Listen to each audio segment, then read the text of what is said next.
INPE está sob intervenção militar? 3 dias após a divulgação de novo recorde no desmatamento da Amazônia, a coordenadora do setor de observação da terra do INPE, Lúbia Vinhas, é exonerada do cargo e medida repercute mal em todo o mundo. O governo alega que foi uma coincidência e que a medida já estava prevista na reforma administrativa que foi iniciada pela diretoria interina. Servidores protestam e emitem carta acusando o governo e a direção do INPE de implantar regime militar na instituição de pesquisa sem aprovação prévia. Veja neste programa depoimento de uma das pesquisadoras que assina a carta denúncia. Ela compara o atual momento com o regime militar e dispara. Durante o governo militar, havia bastante cerceamento da liberdade de imprensa. A gente não podia dar entrevista, a gente não podia falar com jornalista, nada, sem autorização. E, por exemplo, caso você falasse, tivesse autorização, e falasse alguma coisa que não fosse adequada, ou que de interesse, etc., você era chamado e meio que ameaçado de ser demitido, porque naquela época éramos seletistas, não funcionários públicos. Então, eu espero que não volte uma situação como essa. O programa de hoje também traz entrevista com Ricardo Galvão, ex-diretor, que foi exonerado há 1 ano após defender o INPE das críticas do presidente Jair Bolsonaro. Tudo isso e muito mais no programa Brasil Consciência, que começa agora. Há 1 ano, o ambiente no INPE, o Instituto de Pesquisas Espaciais, mudou. Mesmo diante de feitos como a construção simultânea de 2 satélites e os bons serviços prestados em áreas como a previsão do tempo e os sistemas de alerta de queimadas e desmatamento, o Instituto foi alvo de críticas diretas do próprio presidente da República. Isso que acontece de muitas divulgações, por exemplo, como a de agora, de ontem, do INPE, é uma cópia de anos anteriores. Até mandei ver quem é o cara que está na frente do INPE, para ele vai ter que vir se explicar aqui em Brasília esses dados aí que passaram para a imprensa do mundo todo, que pelo nosso sentimento não condiz com a verdade. Até parece que ele está a serviço de alguma ONG, que é muito comum. Eu até perguntei para vocês, por que tanta ONG na Amazônia, já que estão tão preocupados com o meio ambiente, com o ser humano, foi e zero na região do semiárido-nordestino? Responda para mim isso aí. Pusilânime que ele fez com o Joaquim Levy, certo? De fazer uma acusação em público, esperando que a pessoa se demita. Eu não vou me demitir. Em uma rede social, o ministro Marcos Pontes procurou minimizar o ocorrido e, apesar de defender os números do Instituto, condenou a forma e o meio utilizado pelo então diretor para responder ao presidente. Ainda na SBPC, o Brasil Consciência questionou o posicionamento do ministro. Eu queria que o senhor avaliasse, até para a comunidade científica, o que o senhor achou do meio e da forma que o presidente usou para acusar o Dr. Galvão de ser vendido para uma ONG. Sobre o Galvão, né? Galvão eu conheço ele há bastante tempo, né? Assim, na coisa. E ele, para quem conhece, sabe como é o jeitão dele. Por isso que eu coloquei ali a questão de ser, da questão emocional, não deixar a emoção chegar lá. Não importa, como diria meu pai, costumava falar uma coisa, a melhor maneira de você sempre responder é com calma, né, e da maneira mais eficiente possível. E a maneira eficiente seria, né, ele já me conhece bastante, ele ir lá e a porta é aberta o tempo todo. Ele lá, mesmo se eu estiver viajando, liga para mim com o celular ou o Júlio Semeghini, quem estiver ali, ir lá conversar, falar assim, olha, eu não gostei disso, vamos discutir esse negócio para levar para cima, né? Tem um ministério no meio do caminho para isso aí. Agora, por isso que eu não gostei do meio, que foi o meio bypass, vamos dizer, meio pela imprensa, em vez de falar com a gente, e a forma, é lógico, você tem que... não importa que o seu comandante, vamos dizer assim, lembrar que o presidente é o chefe do executivo, é o chefe de todo mundo no executivo. No dia 2 de agosto, 13 dias após a resposta ao presidente, Galvão foi oficialmente exonerado. Em casa, após reassumir o posto como professor titular no Departamento de Física da USP, Galvão falou sobre o embate com o presidente e com o ministro Ricardo Salles. O ministro Marcos Pontes, ele disse que assumia a responsabilidade de me exonerar, ele não forçou que eu pedisse demissão. Isso me deixou satisfeito, na verdade. Mas ele disse claramente que o presidente da República não poderia de maneira nenhuma me ver mais, não queria mais no governo. E eu reconheço que a forma que eu respondi ao presidente foi bastante contundente. E ele até disse que foi com emoção, não foi com emoção. Eu pensei muito, eu pensei 12 horas antes de responder ao presidente e percebi que ali eu tinha duas opções. Uma, não dizer nada e conversar com o ministro, ver se arrumávamos uma saída. O outra seria marcar a posição e contra-atacar. E eu percebi a razão que eu dei uma resposta tão contundente, que não era só o INPE que estava sendo atacado, era a ciência brasileira que estava sendo atacada. Dias depois, o nome do coronel da reserva Darton Policarpo Damião foi divulgado como indicado para ocupar o cargo interinamente até a escolha do novo diretor efetivo. Em 9 de agosto, Darton participou informalmente de uma conferência realizada pelos servidores sobre o trabalho da OBT no monitoramento da Amazônia. E apesar das brincadeiras, seu primeiro contato com os servidores já deu o tom da postura da nova direção. Mas você me perguntou se eu ia fazer alguma pergunta, então que nem aluno em recuperação em véspera de prova. Eu estava anotando uma opção de pergunta para fazer, mas eu vou deixar para depois, são curiosidades. Saturno. Então vou pegar o Saturno aqui como auxílio de instrução, a gente subiu junto no elevador, eu ia chegar na hora certa, mas a culpa dele que me segurou. E aí ele fez uma selfie lá dentro do elevador, com a turma toda lá, e brincadeira ou não, porque toda brincadeira no fundo de verdade, ele falou, me chamou de interventor. Então, em outubro, o diretor interino anunciou à imprensa que teria recebido a incumbência do ministro Marcos Pontes para reestruturar o INPE. O diretor alegou que as mudanças seriam impostas para melhorar a instituição, mas não explicou como ou quais seriam os setores deficientes. Existem 15 reportes diretos ao diretor, né? E não necessariamente pela função que exerce, é basicamente pela distribuição histórica dos cargos. E aí, nessa nova reestruturação, os 15 cargos de reporte direto se tornaram 4. Basicamente a área de espaço, a área de modelagem, monitoramento, análise, infraestrutura de pesquisa e pós-graduação. Ele diz, porém, que os servidores e o Conselho Técnico Científico do Instituto seriam consultados sobre a mudança. No mês passado, o Brasil Consciência entrevistou o tecnologista Gino Genaro, ex-membro do Conselho Técnico Científico do INPE, que denunciou a existência de uma direção paralela em funcionamento na instituição. E o que mais nos chama a atenção é que, na prática, nós temos tido notícia de que o INPE já tem funcionado de acordo com essa nova estrutura, o que é algo absolutamente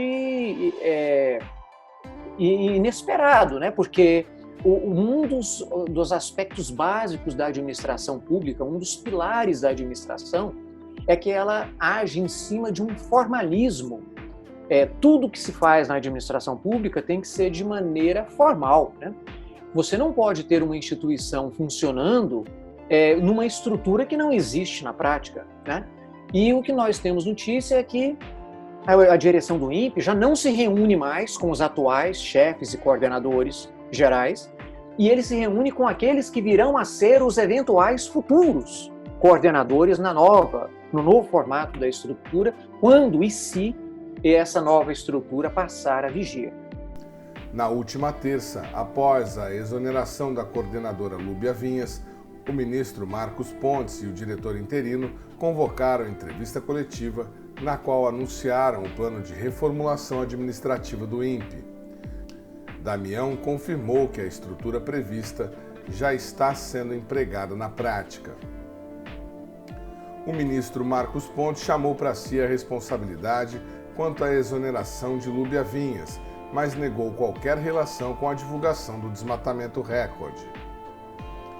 E, finalmente, na última quinta-feira, dia 16, o Ministério de Ciência e Tecnologia homologou a lista de 9 inscritos no processo de escolha do sucessor do diretor Ricardo Galvão.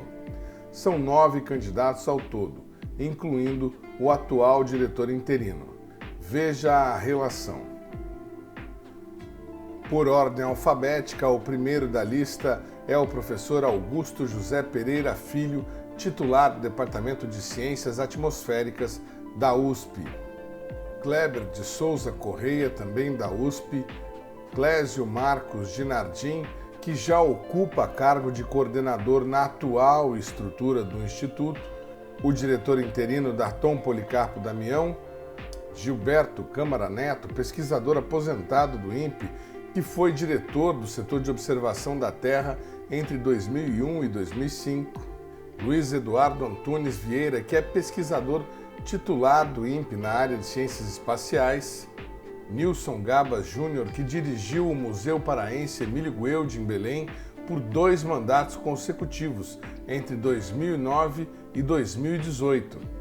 René Nardi Rezende, que tem em seu currículo um trabalho de pesquisa desenvolvido para empresas privadas como a Embraer e a Parker Aerospace, sempre no setor aeroespacial. Além do físico Victor Pellegrini Mamana, que é servidor do CEMADEM, o Centro de Monitoramento e Alertas de Desastres Naturais, que funciona em São José dos Campos. A próxima etapa do processo será a apresentação pública do projeto de gestão por cada candidato. Segundo informações do Ministério da Ciência e Tecnologia, as apresentações serão feitas pela internet por conta do coronavírus. Ainda não há data definida para os eventos. O programa Brasil Consciência vai para um rápido intervalo, mas volta na sequência com uma entrevista com a pesquisadora Evelyn Márcia Leão de Moraes Lobo, que atua na OBT e que é uma das assinaturas na carta que denuncia os vícios no processo de escolha do novo diretor, além dos riscos ao INPE por conta da militarização do Instituto. É um instante só, não sai daí.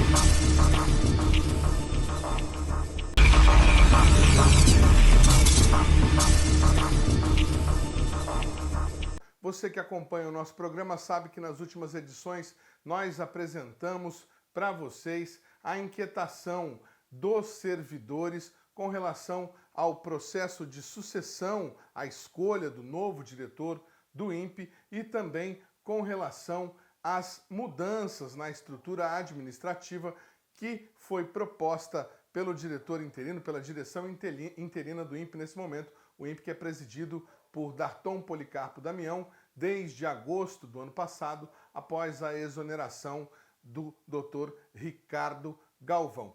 Para falar sobre esse assunto, sobre as coisas que estão acontecendo no INPE nesse momento, nós temos aí a honra de contar com a presença da doutora Evelyn Márcia Leão, que vai falar um pouco para a gente de como os servidores receberam a notícia da exoneração da coordenadora Lúbia Vinhas e como que os servidores estão vendo todas essas mudanças acontecendo no INPE. Muito boa noite, doutora. Obrigado mais uma vez pela senhora ter atendido o nosso convite. A senhora subscreve uma carta em que os servidores denunciam a falta de transparência no processo e um possível beneficiamento do atual diretor Darton Policarpo Damião dentro do processo de escolha. Queria que a senhora explicasse para o nosso telespectador por que vocês, servidores, chegaram a esse entendimento. É que eu sou uma funcionária do INPE desde 1974, tenho 46 anos de INPE, então você vê que eu comecei a ter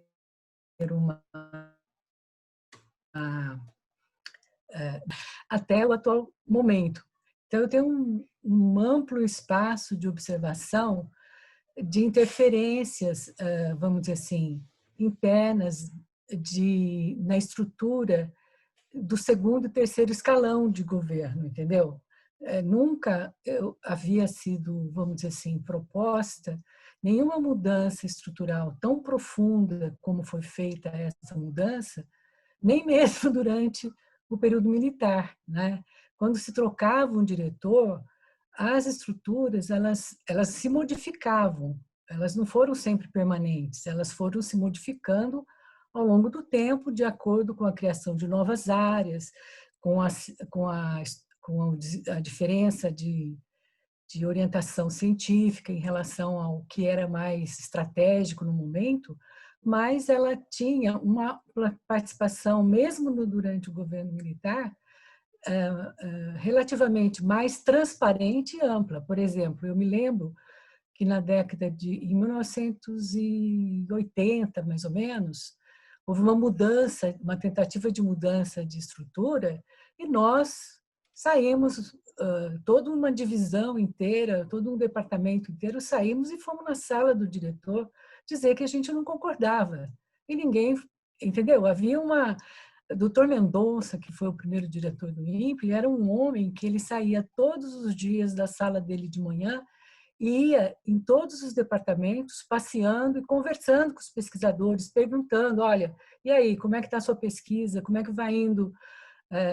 Dando sugestões, etc. Então, havia uma interação, eu cresci, vamos dizer assim, eu vivi no INPE uma atmosfera de assim, apesar de ser um momento difícil de ditadura, etc., porque o Dr. Mendonça era uma pessoa, embora também da aeronáutica, ele era uma pessoa que foi, vamos dizer assim, criado e se desenvolveu quando ele foi para os Estados Unidos num ambiente extremamente, num caldo de ciência, você entendeu? Então, ele era uma pessoa que tinha consciência. Tanto é que, quando ele foi para fundar o INPE, uma das coisas... Eu entrevistei uma vez o Dr. Mendonça para a história dele, para conhecer um pouco mais. Ele me disse assim que, quando foi para criar o INPE, queriam criar o INPE como uma instituição dentro do ITA, ou dentro do CTA, etc. E ele falou que ele se recusava a isso, porque ele achava que o ambiente do desenvolvimento da ciência tinha que ser um ambiente civil.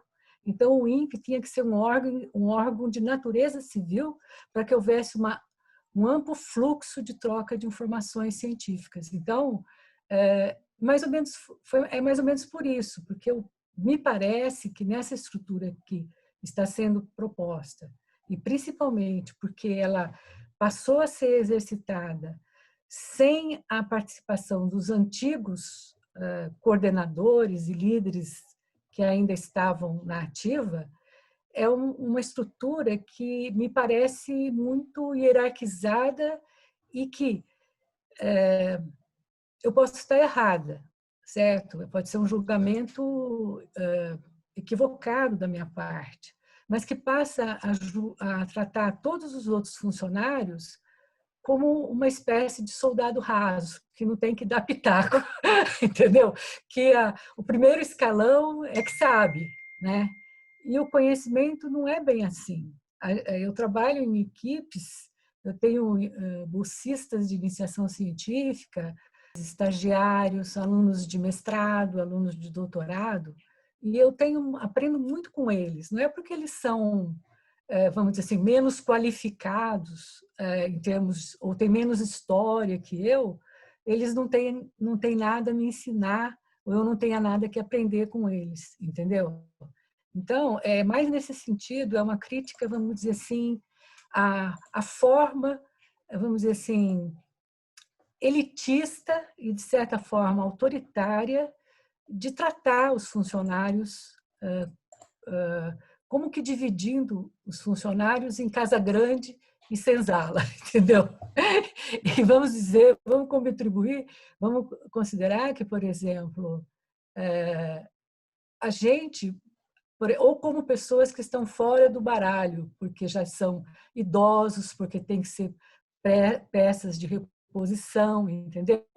Então, eu acho que, vamos dizer assim, essas coisas são coisas que me fizeram assinar a carta e achar também que, por exemplo, não é justo que, por exemplo, no caso, vamos pensar na Lúbia, que continua assinando despesas e coisas dessa natureza, ela tenha que cumprir uma missão institucional, porque ela está no regimento que ela tem que assinar, mas quem decide, ou quem faz, quem toma as decisões de como usar, ou do que priorizar, etc., acaba não sendo ela. Quer dizer, isso, de certa forma, não é uma coisa assim, justa. É mais ou menos essa minha visão. Foi por isso que eu assinei esse manifesto. Nós, doutora Evelyn, já mostramos no programa anterior e há 2 programas essa inquietação dos funcionários com relação à condução desse processo de reforma administrativa que já tem aí praticamente 1 ano desde que o atual diretor interino entrou no Instituto. Quando ele entrou, ele convocou uma entrevista coletiva, nós do Brasil Consciência estávamos lá, em que ele apresentou a intenção de fazer essa reforma, falou do entendimento dele da necessidade de verticalizar as decisões no Instituto, mas disse que faria que a proposta seria estudada em consulta às áreas, aos servidores, a todos os órgãos que compõem o INPE. A senhora foi consultada? Sabe de alguém da área da senhora, do seu setor, que foi consultado? Vocês foram ouvidos no processo de definição dessa nova estrutura? Não, há 2 aspectos, né? Acho que foi em dezembro, eu não me lembro bem, que ele fez uma apresentação do que seria a nova estrutura bem verticalizada. E aí muitas pessoas não concordaram, outras não opinaram, etc. E dentre os questionamentos que foram dados é que, por exemplo, quando ele estava fazendo aquela estrutura, por exemplo, assim, se ele consultou alguma pessoa, ele consultou pares ou pessoas que ele considerou, mas nós, por exemplo, muitas pessoas não foram informadas, certo? Então, ou foi pedido descrição, né? Ou simplesmente foi uma coisa que foi discutido entre ele e entre o diretor e o seu círculo mais próximo de relação e o Ministério. Na época, quando ele falou, uma das coisas que foram ditas, que eu achei até saudável, era que a diminuição, o enxugamento da estrutura e a busca de sinergia teriam como propósito reduzir o gasto público em termos do número de DAS, de gratificações por chefia, etc., juntando unidades para você ter uma economia no número de chefias, etc. É uma coisa que você, numa época de crise econômica, de contenção de gastos, você tem que levar em conta isso, entendeu? Mas você não pode diminuir essas estruturas, vamos dizer assim, de forma de baixo para cima, tipo assim. Por quê? Porque essas estruturas, elas se organizaram ao longo do tempo em função das atividades que eram executadas. Elas foram estruturas que foram se separando. Então, na entrevista coletiva, ele argumentou que havia, por exemplo, coordenações que não tinham ninguém, só tinha um coordenador. Então, se esse é o caso, certo?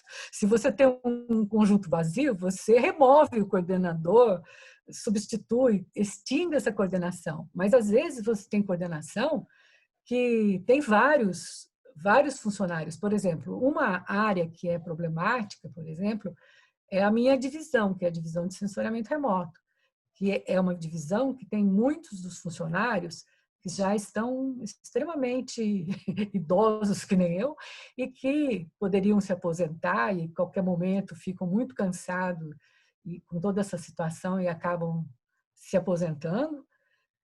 Então, aí seria uma divisão com um número de indivíduos que seria muito pequeno. Mas será que é o caso de você extinguir uma divisão, uma área, ao invés de, vamos dizer assim, abrir concurso ou incluir mais pessoas com um perfil semelhante, né? Afinal, a gente forma por ano muitos doutores em sensoriamento remoto, a gente forma mestres em sensoriamento remoto que vão para as universidades, etc. E o INPE não tem, o INPE não é uma reposição de pessoas no INPE. E eu acho que o perfil de pessoas da área de sensoriamento remoto é um perfil híbrido, que vem muitas vezes com a formação da área de aplicação e com a formação de como usar sensoriamento remoto, dos princípios físicos, dos sensores, etc., que não está, vamos dizer assim, na formação de qualquer um outro, né? Então, vamos dizer assim, extinguir essa área, assim, de repente. Então, para que continuar formando gente para essa área, ter um curso de pós-graduação, nota 7 na CAPES, certo? Muito bem gerido pela doutora Ieda, que é a coordenadora, se você depois não tem onde... se no próprio INPE essas pessoas não têm como se dedicar a essa função, que é avançar nas aplicações, no desenvolvimento de novas aplicações, de novos sensores, etc., para a observação da Terra, certo? Tá? Então, isso é uma coisa assim, que também eu questiono, certo? Tudo bem que hoje o nível a ideia geral é que com inteligência artificial e fazendo algoritmos e juntando dados, você vai criando conhecimento, né? Mas será que não precisa de um humano com conhecimento para checar esse conhecimento gerado por os algoritmos? A gente está vendo aí o dano que a confiança em algoritmos e robôs acaba trazendo, o dano que ela acaba trazendo para a sociedade até, né? A gente vê hoje que a nossa sociedade, desde essa febre de internet, de Facebook, de WhatsApp, etc., etc., essas informações vão sendo muito usadas, muito mal usadas, porque não tem checagem de uma pessoa que tenha senso crítico, que tem, entende? Então, o humano, eu acho que o humano ainda é o sujeito da ciência. Então, é meio por isso, tá? Que eu acho que que ele lucraria mais se ele tivesse levado em conta as pessoas e não o grupo íntimo dele, ou não sei se ele levou. Eu não sei, porque eu não entendo. Ele foi aluno nosso na pós-graduação, ele é uma pessoa que eu tenho admiração por ele como pessoa, eu acho que ele não eu não tenho nada pessoal contra ele, assim. Ele foi um aluno excelente, ele tem um doutorado em desenvolvimento sustentável na Amazônia. Então, eu acho que ele é uma pessoa de boas intenções, de boa intenção. Alguns dos colaboradores dele que ele selecionou são pessoas que eu tenho admiração por elas, por exemplo, a doutora Ieda, que vai cuidar da reitoria, uma pessoa que eu conheço, uma pessoa íntegra, uma pessoa dedicada ao INPE, né, que tenha... Então, eu não posso julgar o caráter, o que eu posso julgar é a atitude, entendeu? Eu não posso julgar se é uma atitude que resulta do meio, né? Do meio de que ele veio, né? Ele é um coronel da aeronáutica, e talvez ele ache que a forma mais eficiente seja uma forma hierárquica, em que você, vamos dizer assim, a tropa, vamos dizer assim, aqueles que têm que executar as funções, eles não são chamados a participar das escolhas, certo? e que, na minha opinião, essa é uma forma autoritária de você administrar ciência. Além do mais, com relação à questão da hierarquia, eu acho que, vamos dizer assim, hoje a ciência, ela cada vez mais ela está à semelhança do que são as redes neurais, né, os neurônios, etc. Ela está cada vez mais se desenvolvendo em rede. Você não tem mais, assim, com a internet, etc., um lado positivo da internet foi colocar pessoas. Hoje mesmo eu já tive 2 reuniões pela internet, uma com o pessoal de Michigan, né, outro com meus alunos aqui, discutindo assuntos. Nossa, segunda-feira tive uma com o pessoal de um projeto que eu tenho internacional, o pessoal da França. Então, você tem essa possibilidade de ter muitos parceiros que às vezes você nem conhece pessoalmente.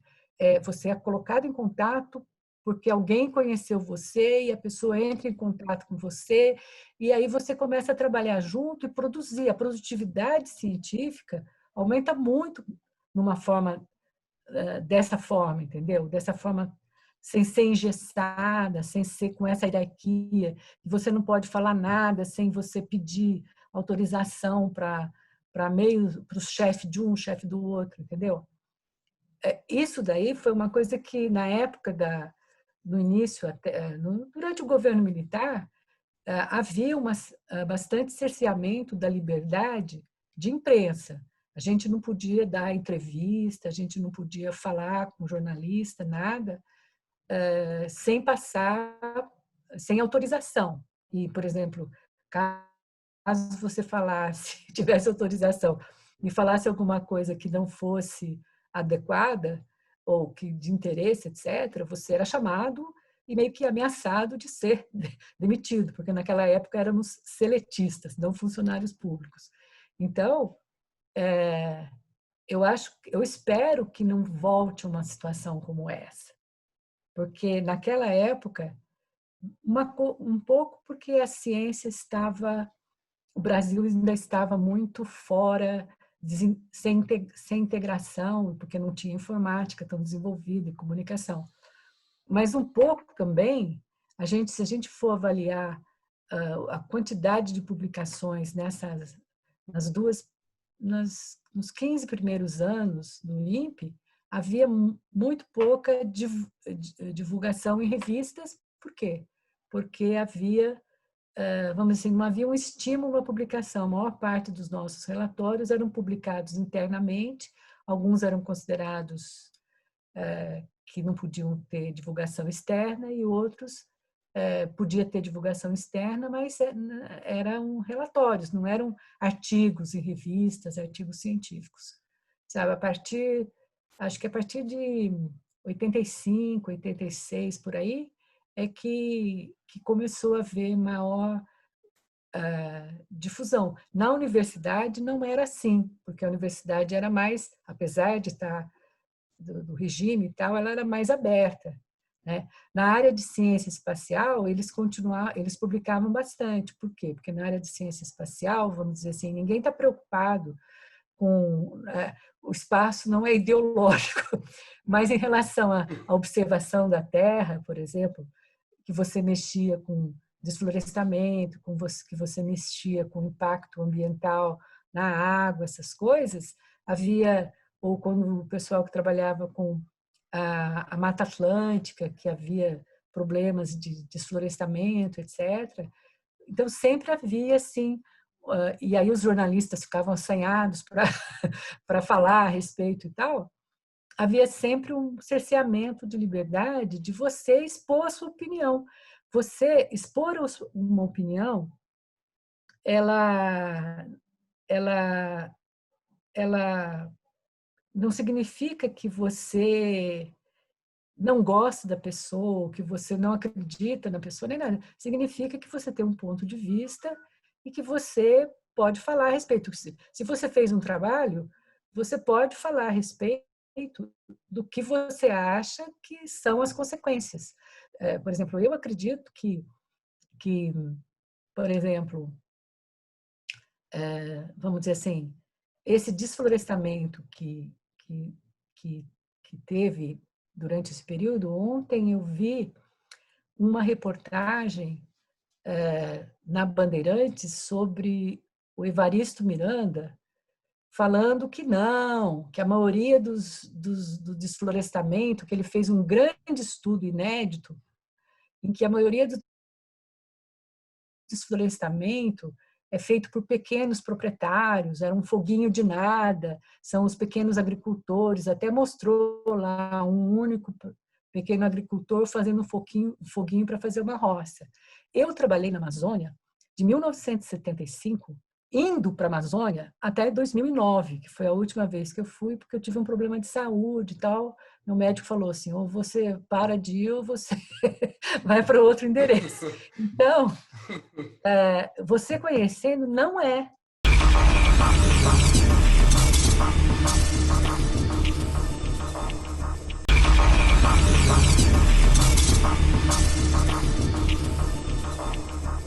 Há praticamente um ano, doutor Ricardo, nós fazíamos uma entrevista com o senhor repercutindo aí a sua saída depois daquela, digamos assim, discussão um pouco mais acalorada com o presidente Jair Bolsonaro, na qual o senhor defendeu os dados do Instituto.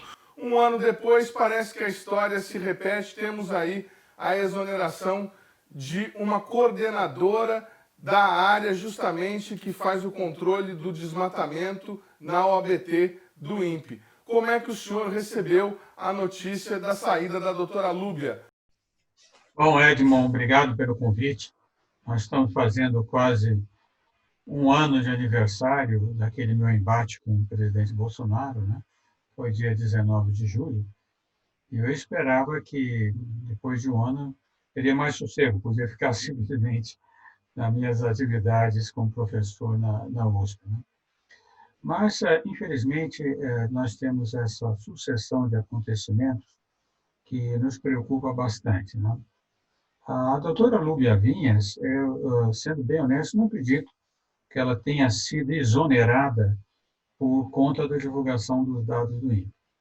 Porque, nesse ponto, nós temos que reconhecer a atuação do diretor, doutor Damião, que os dados do INPE têm sido divulgados. Desde a minha saída, durante a gestão dele, têm sido divulgados e nem a doutora Lúbia, nenhum dos meus colegas do INPE me informou que houve qualquer cerceamento na divulgação dos dados. Então, esse ponto está bastante claro. Quer dizer, do ponto de vista do INPE, isso tem sido mantido.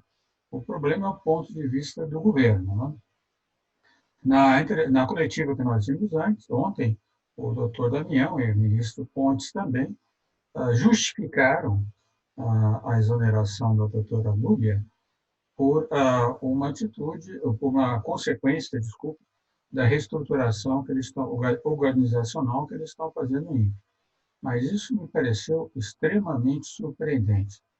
Por quê? Eu acho que vocês conhecem muito bem como é que funcionam os órgãos públicos, né?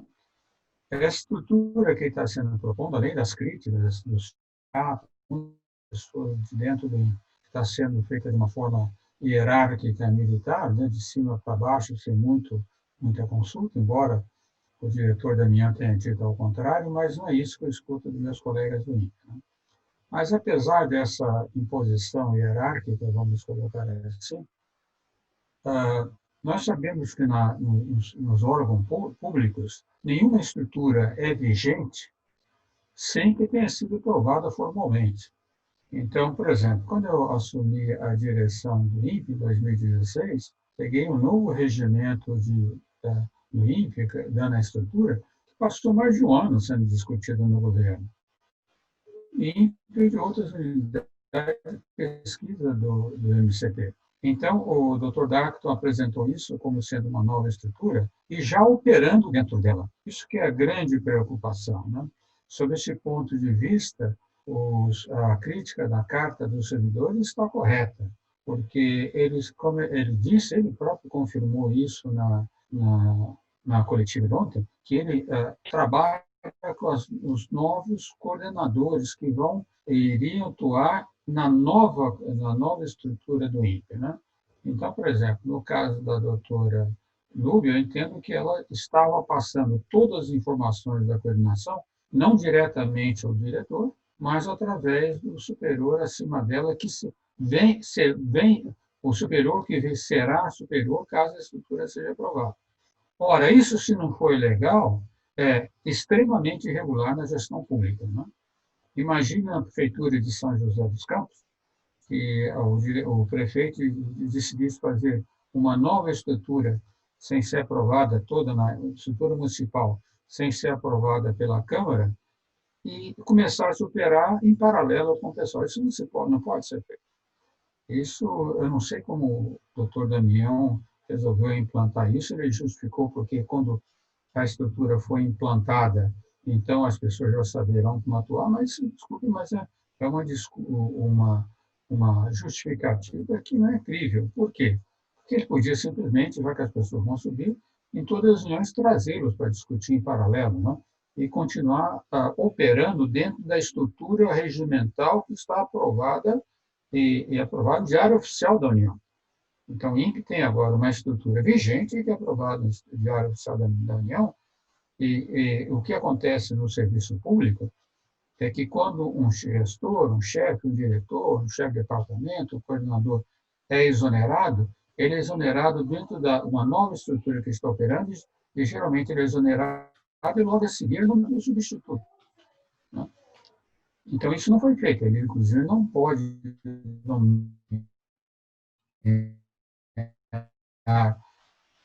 está nomeando para substituir a doutora Nubia. Isso é uma atitude, um procedimento bastante irregular, e por isso o doutor Damião está sendo criticado, e lamento tratar dele, mas está sendo criticado com razão. Isso não se faz. E outra coisa que o sindicato tem razão, é a Carta dos Servidores do INPE, é que nós estamos agora num processo de comitê de busca do novo diretor. Então, estamos num procedimento de escolha do novo diretor. Né? Qual é a razão de toda essa pressa para implantar uma nova estrutura antes do novo diretor, inclusive sabendo que esse diretor agora é interino? Quando eu fui substituído, nós tivemos 2 reuniões, e ele realmente, no ano passado, mencionou a intenção dele de mudar a estrutura. Eu até disse, bom, o INPE realmente pode melhorar a sua estrutura, mas eu acredito que isso não deva ser feito num caso de interinidade. Isso não vai dar o embasamento e a aceitação necessária. Né? Bom, e no caso, então, que nós estamos num processo de comitê de busca, o que vai acontecer? Nós sabemos já que existem 9 candidatos à direção do INPE. Não sei se todas as candidaturas são homologadas, porque não conhecemos os nomes, nem qual será o procedimento, mas um dos candidatos é o doutor Damião, como o próprio ministro confirmou ontem. Né?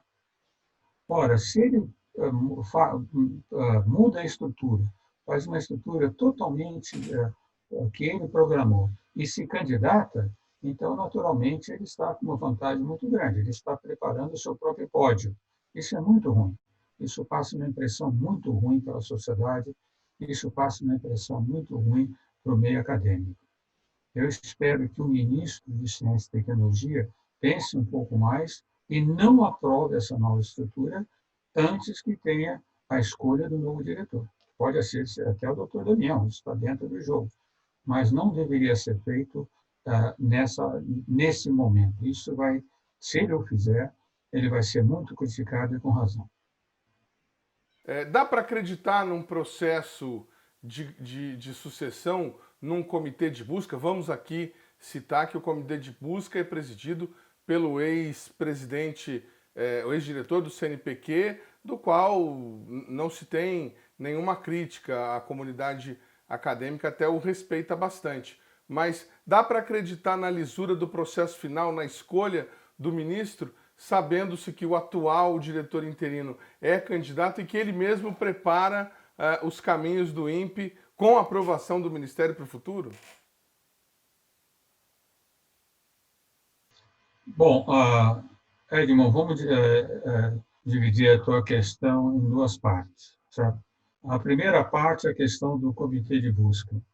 Ela não só é presidida por um cientista, professor do ITA, pesquisador do CTA, de altíssimo prestígio na comunidade brasileira, e uma pessoa que eu tenho inteira confiança, como o comitê de busca é composto por pesquisadores de altíssimo nível. Um deles, inclusive, o Dr. José Antônio Roque, que é o presidente do laboratório CIDES, lá em Campinas, da Biteluz, professor também da USP, meu colega do Instituto de Física da USP. Né? Então, esse comitê de busca, fora um que eu não conheço, mas eu creio que deve ser do mesmo nível dos outros, eu tenho absoluta certeza que ele não vai aceitar pressões externas.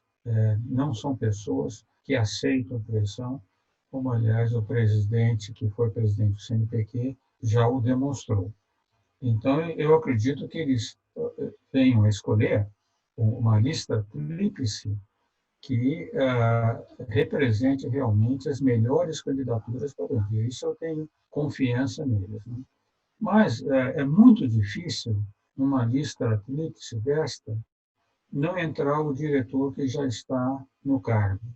Isso é quase uma recondução, como eleições, etc. Ele tem grandes vantagens ao apresentar seu programa, sua proposta de trabalho. Né? Isso daí certamente vai ter influência. Então, se o Dr. Darco Damião aparecer na lista tríplice, não é nenhuma surpresa. Né? Mas, se ele entrar na lista tríplice, eu duvido que o ministro Pontes indique outro. Certamente ele vai indicar o Dr. Darco Damião. Será uma surpresa muito grande, para mim, uma boa surpresa, se ele vier indicar algum cientista que tem um melhor currículo que o Dr. Darco Damião, que esteja nessa lista tríplice. Né? Então, sob esse ponto de vista, o processo não é muito bom. E como disse o próprio presidente do sindicato, eu já fui coordenador de vários comitês de busca, já participei de vários, já fui coordenador de alguns.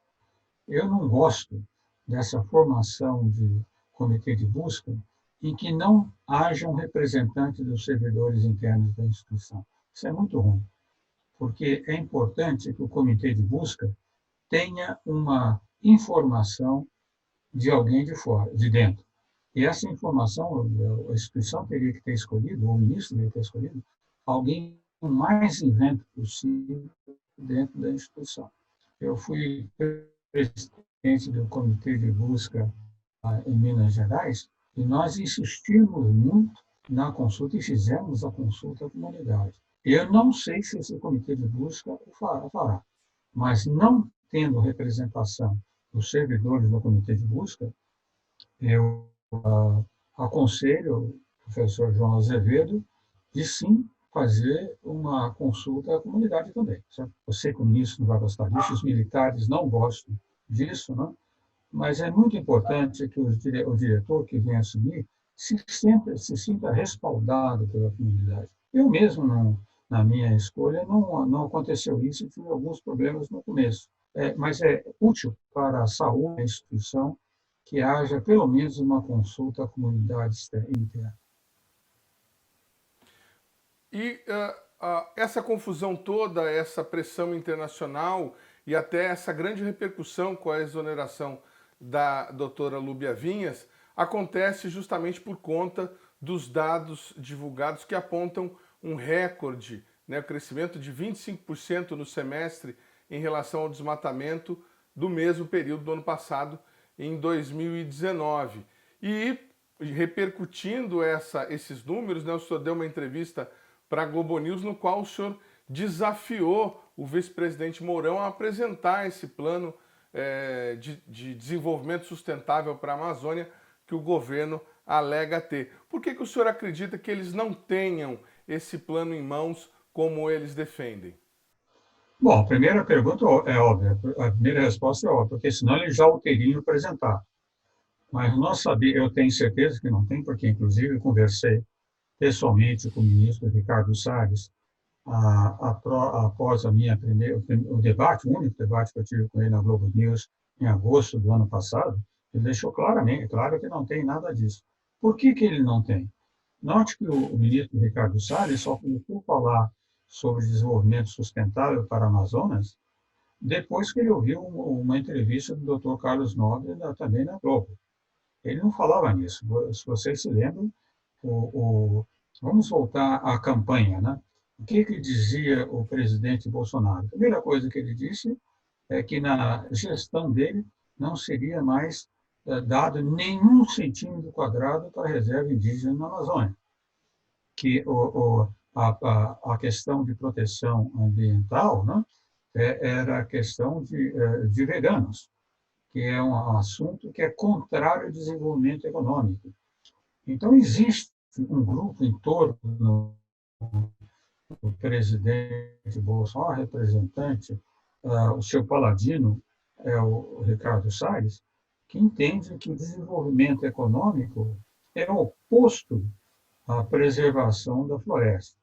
Bom, esse discurso tem sido mudado, felizmente. O general Mourão, embora eu tenha até criticado, ele parece ser uma pessoa mais sensata e os seus discursos têm variado. Às vezes ele afirma uma coisa, depois faz o contrário, mas é óbvio que ele está sentindo a pressão de fora e a pressão econômica é muito forte, muito, muito forte. Eu gostaria até de aproveitar isso daí para mencionar, já tenho dito em outras entrevistas que tenho dado, que naquela discussão com o ministro Ricardo Salles na Globo, depois nós ficamos conversando quase uns 40 minutos, junto com a Renata Lopretti e também o Marcelo Brito, que é presidente da Associação da Agropecuária, né? O Marcelo Brito virou-se para o Ricardo Salles e disse claramente: ministro, o governo tem que mudar o discurso, senão vai afetar violentamente as exportações do agronegócio brasileiro. Ele chamou atenção sobre isso. E o ministro Ricardo Salles descaradamente respondeu que não podia fazer isso, porque todos sabem que o presidente Bolsonaro foi eleito com 100% do apoio dos desmatadores e mineradores da Amazônia, do Amazonas. Então, não havia intenção de fazer nada. Se eles tivessem, eles teriam trazido um plano pronto ou modificado, utilizado os que já existem. O primeiro plano de desenvolvimento sustentável da Amazônia, muito bom, que eu li, 2008, da Marina Silva, isso foi renovado depois, apareceram outros planos, tem livros escritos. Então, se eles tivessem interesse de fazer isso, eles já teriam feito. E veja esse Conselho da Amazônia, que foi criado pelo presidente, não foi criado, foi transferido, já existia, desculpe, do Ministério do Meio Ambiente para a Vice-Presidência da República. Quando isso ocorreu, eu fiquei até satisfeito, porque achei que tirou das mãos destruidoras do Ricardo Salles e colocou na mão do general Mourão, que, como eu disse, eu considero uma pessoa mais sensata. No entanto, depois, quem lê o plano desse conselho, todas as metas colocadas lá são as metas que todos nós desejamos. Preservação da Amazônia, desenvolvimento sustentável, utilização da ciência, várias coisas estão lá. Mas aí o entusiasmo arrefece muito quando lemos a composição do Conselho. São da ordem de 15 militares. Não existe nenhum representante das secretarias de meio ambiente dos estados da Amazônia, que, aliás, é um assunto que foi muito criticado pela imprensa. Não existe nenhum representante,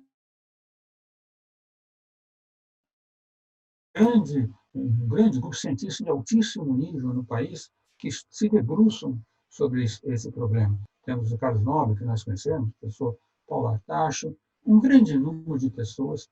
Então, deveria ter um representante da academia, da ciência lá, e deveria ter um representante do agronegócio especializado no desenvolvimento sustentável na Amazônia. Existem empresas que fazem isso. A própria empresa do Marcelo Brito faz isso.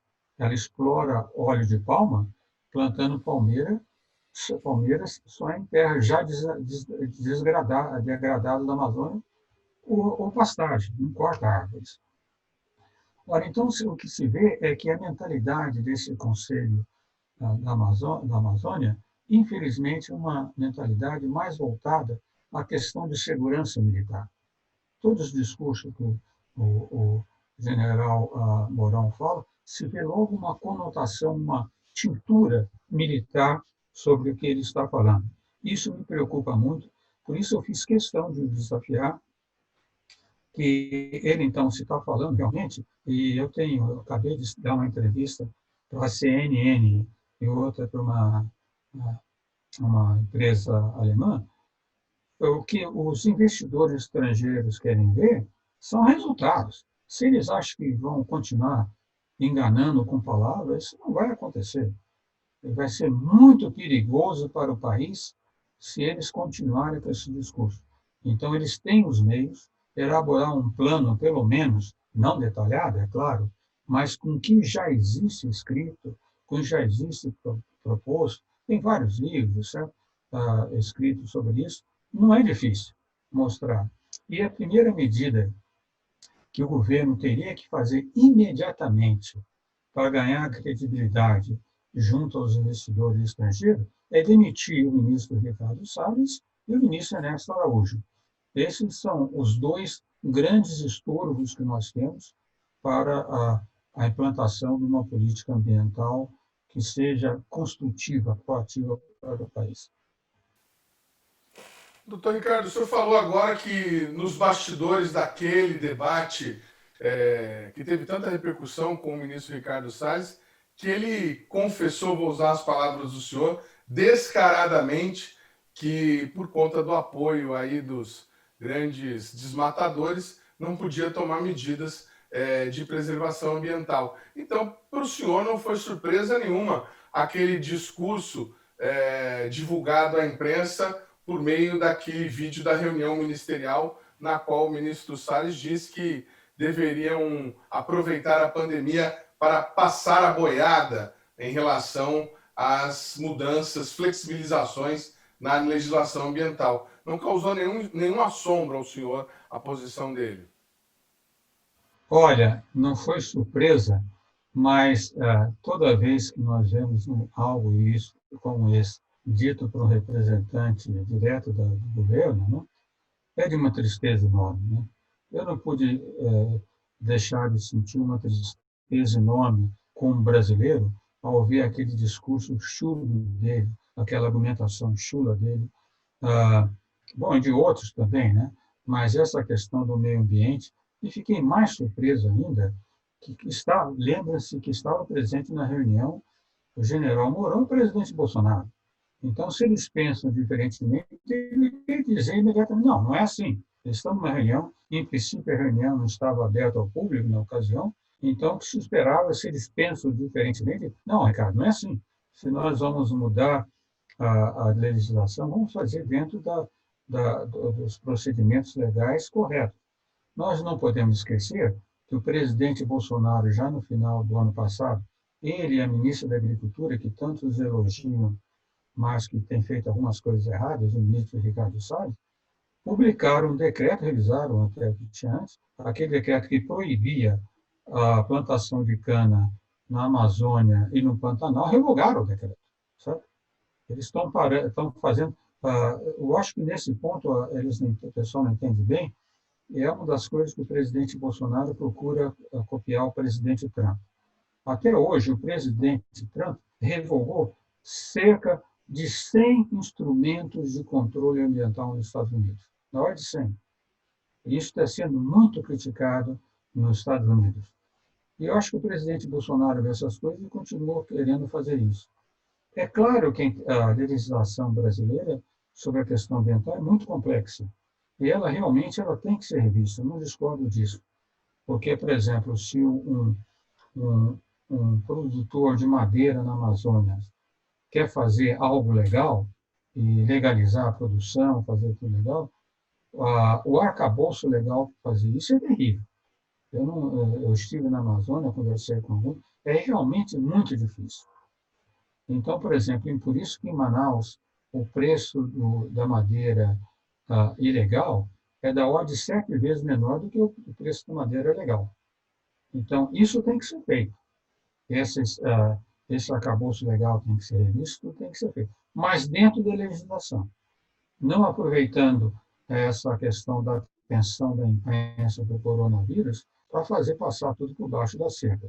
Isso é terrível, mas nós sabemos que, infelizmente, é a maneira real como o ministro Ricardo Salles pensa. Doutor Ricardo, uma última pergunta. Há um projeto de desmonte da ciência e da proteção ambiental no país?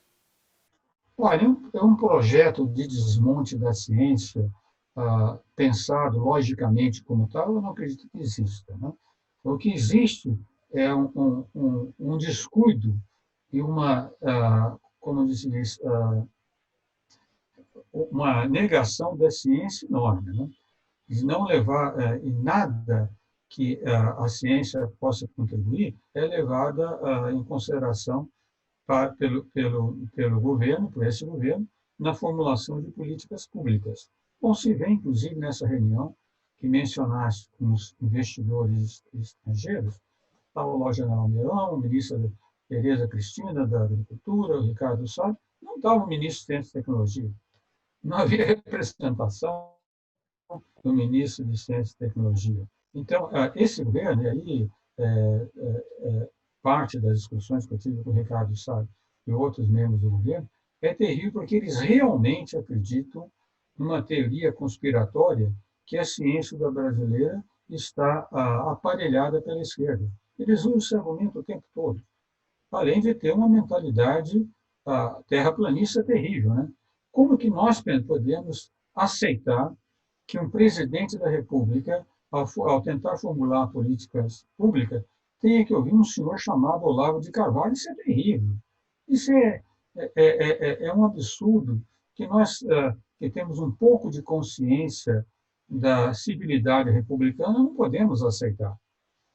E isso se transparece em várias ocasiões. Por exemplo, mesmo o general Mourão, que eu disse que eu considero a pessoa mais sensata, na semana passada, a falar sobre a questão do desmatamento, ele falou que o crescimento do desmatamento é conversa de bêbado, porque para ter certeza de quanto aumentou o desmatamento no governo Bolsonaro, temos que esperar um ano, porque só depois de um ano o satélite passa sobre o lugar. Mas que ignorância é essa, meu Deus do céu? Será que ele não lê relatório do INPE? Será que, como sendo um general do Exército, ele não sabe que um satélite de órbita polar para várias vezes o Amazonas? O satélite do INPE tem uma revisita de 3 a 5 dias, agora com 2 satélites, uma revisita menor. Claro que assim, não é possível que ele não saiba. Então, realmente, quando ele diz isso, ou ele é de uma ignorância que é assustadora, que eu não acredito, sendo um general do Exército, ou ele usa essa informação para a desinformação dos cidadãos que não têm conhecimento suficiente para avaliar o que ele está dizendo. O programa Brasil Consciência de hoje vai ficando por aqui. Você que quiser acompanhar os outros programas produzidos pela rádio do SINDICT, deve acessar a nossa página no Facebook, que está aí para você na tela neste momento. Você que quiser conferir todo o conteúdo produzido pelo Brasil Consciência, deve continuar acessando a nossa página no YouTube, que está aí para você também na tela. Dúvidas, reclamações ou sugestões devem ser encaminhadas ao nosso endereço de e-mail, que está aí para você também na tela neste momento. Obrigado pelo carinho da sua audiência, pela sua companhia e até a semana que vem.